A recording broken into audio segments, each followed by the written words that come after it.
Hello guys, welcome to part 2 of my Tengah Garden Residences video. Before we dive in, hello, my name is Belle Tan. I help property owners navigate the market and avoid costly mistakes before they commit. Do like and subscribe to my YouTube channel to get regular updates to help you make better decisions. Call me or DM me if you would like to discuss your situation and we can work it through together. So in my last video, I've covered the Tengah master plan and whether Tengah Garden Residences is risky to enter. Today, we will dive deep into the project and to see what are the entry and exit considerations you need to know.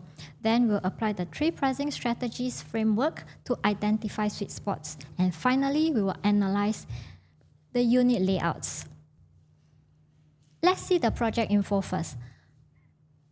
Tengah Garden Residences is located along Tengah Garden Avenue, next to the Hongkar MRT station, along the Jurong Region Line. The MRT station is expected to complete in mid-2028, and on this side of the development is the proposed Tengah Central General Hospital, and on this side is the proposed waterway Tengah Pond.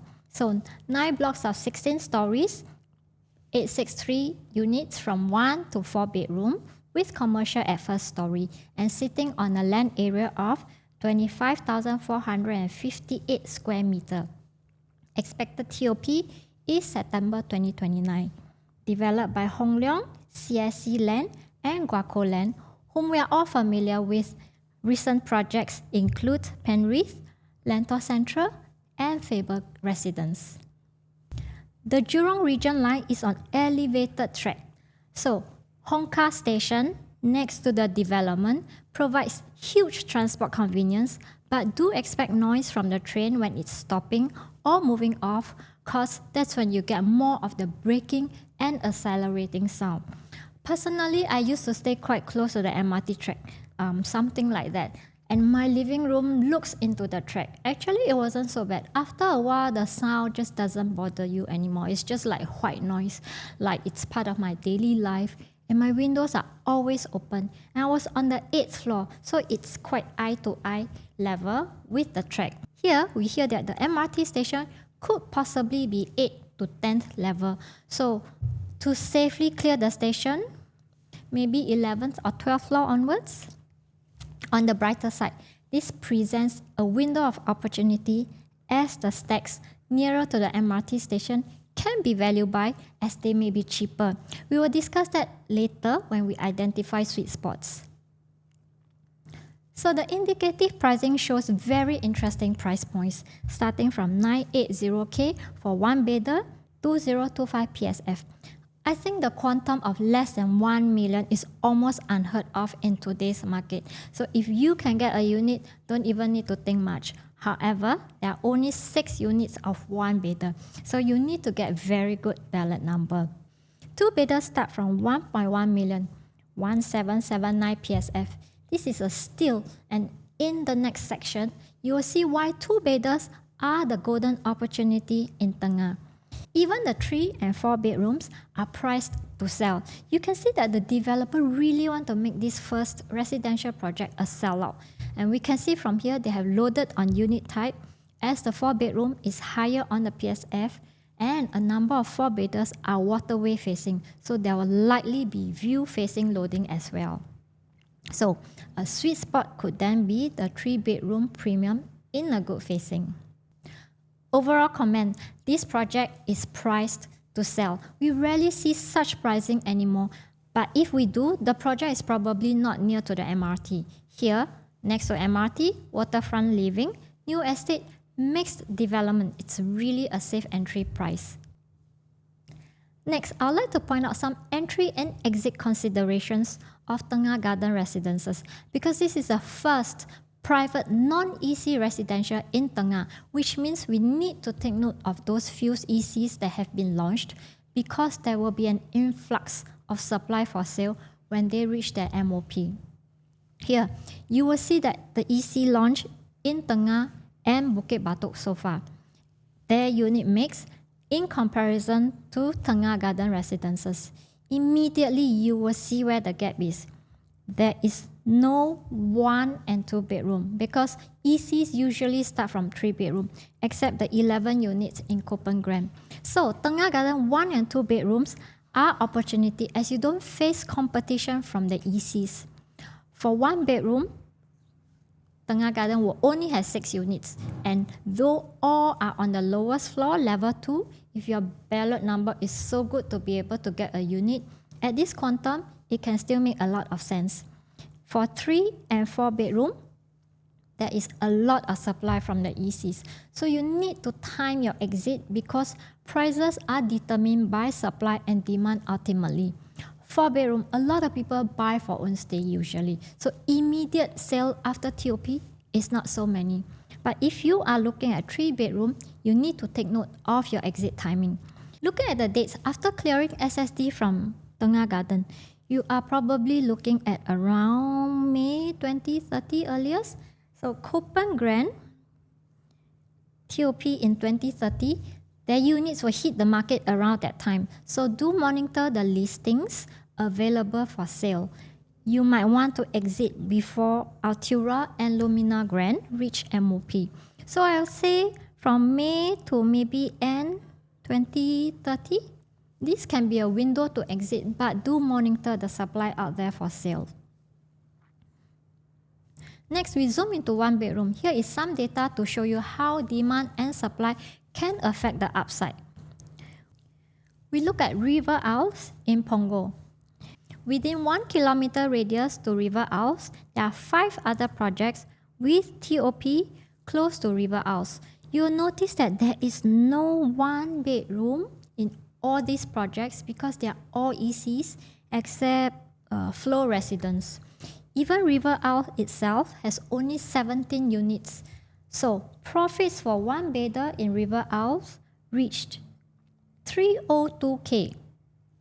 In fact, all the transactions except the last one made very good profits. And if I rank them together with the 2 bedroom, the 1 bedder that made 302K actually is ranked number 7th. And these are past 5 years transactions. If I take the average of the last 2 years transactions, the profits for 1 bedder is 198K. It's very good gain for 1 bedder. Now let's look at another project, the Tapestry in Tampines. Within 1 kilometer radius, there are 3 other projects with 1 bedder, and they all TOP not far off as well. Total 1 bedder for these 3 projects, 471 units, and if we add Tapestry, there is a total of 741 bedder in this area. It's a lot of supply. So profits for 1 bedder in the last 2 years, highest 151K. And many are low 100K. And many others less than that are not shown here. And average profits 99K. So from the above example, we can see how supply and demand can affect the upside. And Tengah Garden is very similar to River Isles case. Both are surrounded by ECs that do not have 1 bedder. So you'll be very lucky to get one here. Next, we look at 2 bedroom. Tengah Garden will be the only project with 2 bedrooms among these new projects except for the 11 units in Copen Grand. So Tengah Garden has 337 units, and with Copen Grand, it's a total of 384 units. Potential buyers of 2 bedders can be first-time buyers, investors, or upgraders from 3-room HDB flats. If we take a look at the number of 3-room flats in Tengah area, there are almost 1,300 units reached or reaching MOP by 2030. Well, not all will sell. If only 10% sell, there will be 129 households out there looking for their next home. So 348 units. If 20% of them sell, we will have 70 units. So we get a ratio of 1:8. This doesn't look like a big number of supply. But if we look at the 2-bedroom transactions in Punggol, which I think is a good reference because there are many ECs in this estate. Over the last 5 years, 305 two-bedroom transactions have been done. So that's an average of 61 units per year. And this represents 6% of the total number of units of two-bedroom in Punggol. So maybe 20% is too high. So if we say 10% sell, there will be 35 units. And then we will get a ratio of 3.6:1. Not bad, no? Well, percentage aside, the point here really is that the only supply of two-bedroom in Tengah is Tengah Garden when it TOP and before the next project with two-bedroom comes up. So milk the situation and buy into the no supply. Okay, let's move on now to the next part on pricing strategies. I'm recapping this in case you are listening to this for the first time. There are 3 pricing strategies developers commonly use in their launches: floor loading, view or facing loading, and unit type loading. So floor loading is when the developer loads a premium by level, so each higher level jumps significantly in price. And view loading is when the developer loads a premium by facing. So the biggest price jumps come from certain facing like pool view, river view, sea view, or unblocked views. Unit type loading is when the developer mark up on the bigger bedroom types like 4-bedroom and 5 bedrooms. And once you know how the strategies are used, as a buyer, you find windows of opportunity or sweet spots to buy at good value and avoid paying a premium. This is where we would like to be as far as possible, buying into the best scenario, buy the USP but buy cheap. And we try to avoid the worst case scenario where you buy without the USP and buy expensive. So now let's apply this framework to Tengah Garden to find the sweet spot. For Tengah Garden, the allure of USP of this project will be first, the MRT, second, the waterway. There's this link bridge here to the MRT station from the development, and the residents will have to come to this link bridge to get across. So Block 19 will be the nearest to this bridge, but the trade-off is that the MRT sound will probably be the loudest. So maybe the units here can be priced attractively in order to move them. And in fact, this stretch here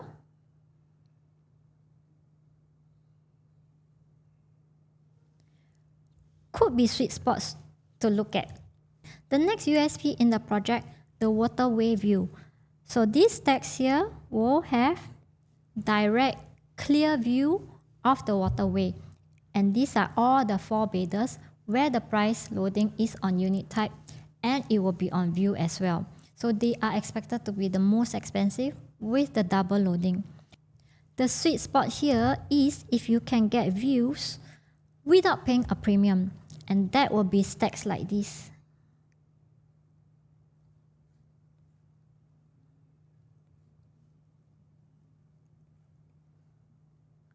Here as well.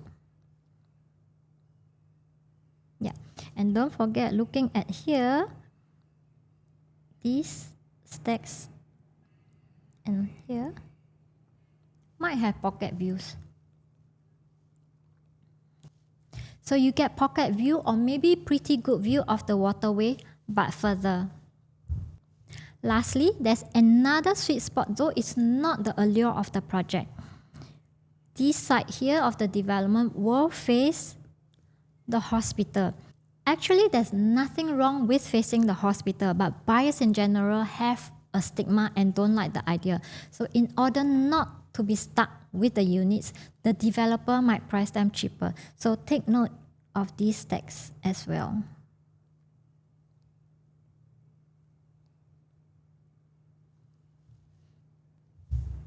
Next, let's go into the unit analysis.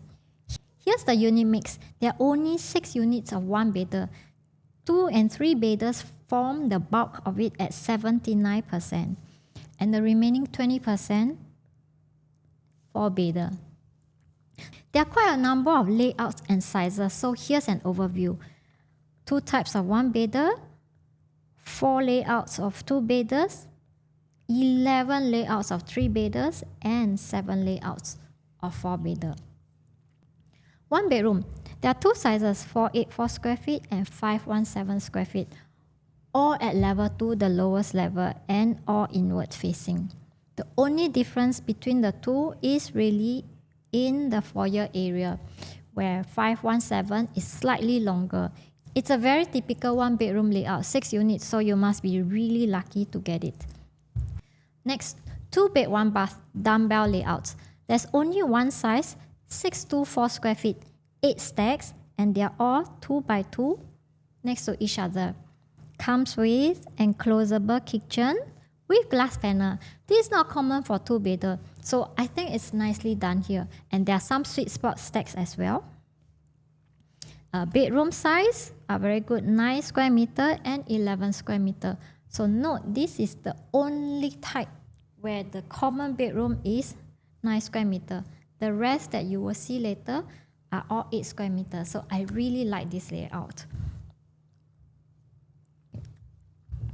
2-bed, 2-baths, 2 sizes, 657 square feet and 667 square feet. 657 has 2 stack, hospital facing, 28 units, whereas 667, 6 stacks, 84 units. Both are enclosable kitchen with glass panel, so kitchen will be brighter. So the only difference is in the living room, 1 square meter bigger. The 1 square meter is probably not very visible to the eyes, so I will go for 657 and pay less. So this will be my favorite. And sweet spot stacks, efficient layout, and more rare, 28 units only. 2-bedroom plus study, 753 square feet. This is also the show flat unit. It comes with a study, and the rest are essentially the same as 667. The foyer is longer, and it has a bigger common bath. So if you like this stack, do look out for stack 24. 3-bedroom compact, 797, 818, and 829. So the difference between these two, 797 and 818, 797 has a longer foyer, enclosable kitchen, but no window, whereas 818 is enclosed kitchen. It comes with a door with window. So immediately I will prefer this layout already. And the difference between 818 and 829 is only in the foyer. So I feel there's no need to pay extra for this additional space. So my favorite for 3-bedroom compact will be the 818 square feet, and it is the sweet spot stack. Next, 904 square feet. This 3-bedroom comes with an extra storeroom, a bigger living room and kitchen than the 818 and 829. And the hospital facing stacks are sweet spots if you really need a storeroom. 3-bedroom premium with yachts. 3 sizes, 969 square feet, 980 and 990 square feet. All enclosed kitchen comes with glass panel, yacht, and household shelter. All bathrooms have windows, and they differ only in the foyer, living room size, and kitchen. Note, 969 kitchen is longish, whereas the other two are more squarish. And this has a bigger master room. So my favorite would be 969 because I prefer a bigger master room. And the foyer, though is smaller, has a privacy because it faces this way. Longish kitchen can make the kitchen look bigger, and it's also the sweet spot stack. Next, the bigger 3-bedroom with yacht. 1012 square feet, 2 stacks, hospital facing and inward facing. Actually, the two are very similar. They only differ in the foyer over here. So there's not much difference. Next two layouts, 1023 and 1033 square feet. Again, not much difference. Only kitchen size and master room size. And all the stacks are inward facing. So expect them to be more expensive than the MRT and hospital sweet spot stacks. To conclude, For the 11 layouts of 3-bedroom, actually all the 3-bedroom premium with yard layouts are very good. Windows in the kitchen or bathrooms and WC. Main difference is in the kitchen size, shape, and living room size. So I would say go for the sweet spot ones. 969 square feet and 1012 are efficient enough without paying for the extra space here and there.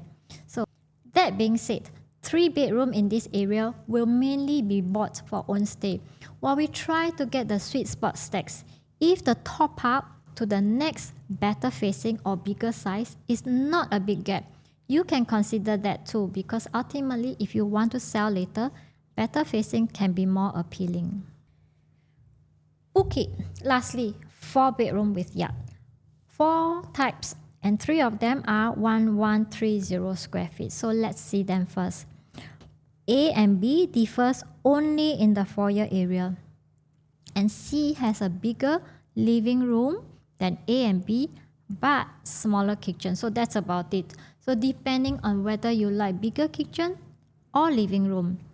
A, direct facing to the waterway view, is likely to be the most expensive, and B and C are inward facing side by side. So just see what is the price difference.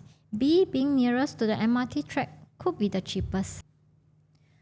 As the loading is on 4-bedroom, 3-bedroom premium can be sweet spot if we find a nicer facing for much lower price. So here I put together the 2 biggest 3-bedroom premium with the 4-bedroom for you to see the difference. So in terms of layout, it's really the extra bedroom and bigger living room. Assuming 2000 PSF for the 3-bedroom and 2100 PSF for the 4-bedroom. The difference in price is between 307K and 327K. Since they are all inward facing, you could go for this 1023 because it is the furthest distance from the block opposite, or this stack 1033, it's also the longest distance. It's a nicer inward facing at a lower price if you don't need a 4th bedroom. 1141 square feet, I don't see a lot of difference except a longer foyer than 1130. So paying 11 square feet more for that, I think you can go for 1130. So last but not least, the biggest 4-bedroom. Again, the difference is in the foyer, kitchen, and living. So type E, sweet spot stack with the waterway view at an angle. Type F, premium facing with the direct waterway facing. And type G is inward facing. If you must have waterway view, E could be cheaper for 10 square feet more. Okay, so many layouts, and finally we are done. So feel free to reach out to me if you need help with your unit selection or any other discussion. This is Belle Tan signing off. I'll catch you in the next video. Don't forget to like, subscribe, and share. Bye!